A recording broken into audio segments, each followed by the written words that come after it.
Tema 5. La sexualidad en la discapacidad. La sexualidad es un tema tabú, más aún si lo relacionamos con personas con discapacidad. Todos y todas tenemos derecho a disfrutar de nuestra sexualidad y hay diversas formas de hacerlo. En la cartilla de derechos sexuales y derechos reproductivos de las personas con discapacidad consta de 13 derechos, los cuales son: primero, derecho a una vida libre de discriminación. Segundo, derecho a la igualdad entre mujeres y hombres. Tercero, derecho a la autonomía, a la integridad y a una vida libre de violencia. Cuarto, derecho a la libertad, autodeterminación y libre desarrollo de la personalidad. Quinto, derecho a manifestar la identidad sexual, la expresión e identidad de género, la orientación y preferencia sexual de una forma libre y autónoma. Sexto, derecho a la educación integral de la sexualidad en lenguas y con recursos acordes a las necesidades de las personas con discapacidad y sus familias. Séptimo, derecho a la información científica sobre sexualidad en lenguas, sistemas, formato y tecnologías acordes a los requerimientos de las personas con discapacidad. Octavo, derecho al respeto de la intimidad y la privacidad sexual. Noveno, derecho al ejercicio libre, placentero e informado de la sexualidad.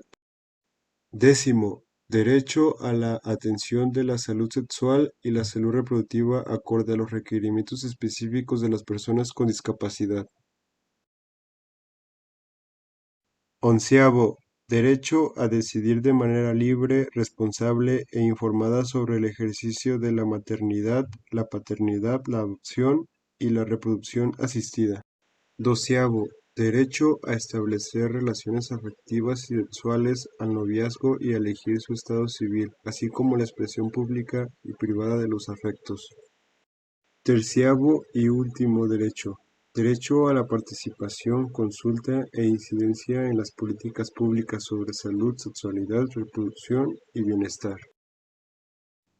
Si miramos como la sexualidad como un complemento a llegar al coito, no todas las personas van a poder llegar a una etapa genital o complementar el coito. Como la sexualidad es algo mucho más provocativo, tiene que ver con las caricias, tiene que ver con los besos, tiene que ver con el estar de novios, tiene que ver con el querer.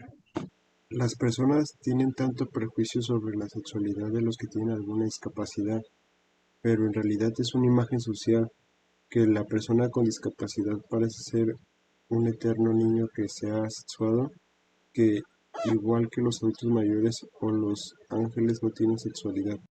Habitualmente se cree que las personas con discapacidad tienen que tener parejas en la misma condición, pero no siempre es así. Efectivamente, hay diferentes tipos de discapacidades, así como habemos múltiples tipos de personas, también hay múltiples formas de vivir la discapacidad. Puede ser una discapacidad que adquiriste después de un accidente, por ejemplo, una enfermedad o con la que naciste, y depender también de esto y del tipo de discapacidad, ya sea mental o sea física. También la experiencia que tengas en el ámbito sexual. Ahora les voy a mencionar algunos de los mitos y tabús difundidos sobre la sexualidad de las personas con discapacidad, los cuales entre ellos son que no tienen intereses de índole sexual, casi siempre son dependientes de los demás, por lo que necesitan que los protejan y ayuden constantemente. Solo deberían formar parejas con personas como ellas. Si una persona con discapacidad padece una disfunción sexual, casi siempre se debe a su estado físico o mental. Las personas con retraso mental son hipereróticas. Una persona con discapacidad no es apto para recibir ni producir placer.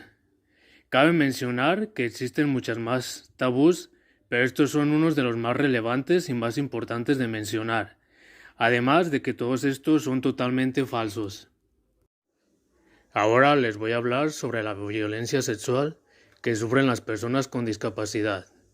Un estudio de las Naciones Unidas reveló que el 90% de las personas con alguna discapacidad sufre de abuso sexual alguna vez en su vida y que los menores con discapacidad padecen violencia 1.7 veces más que las personas sanas.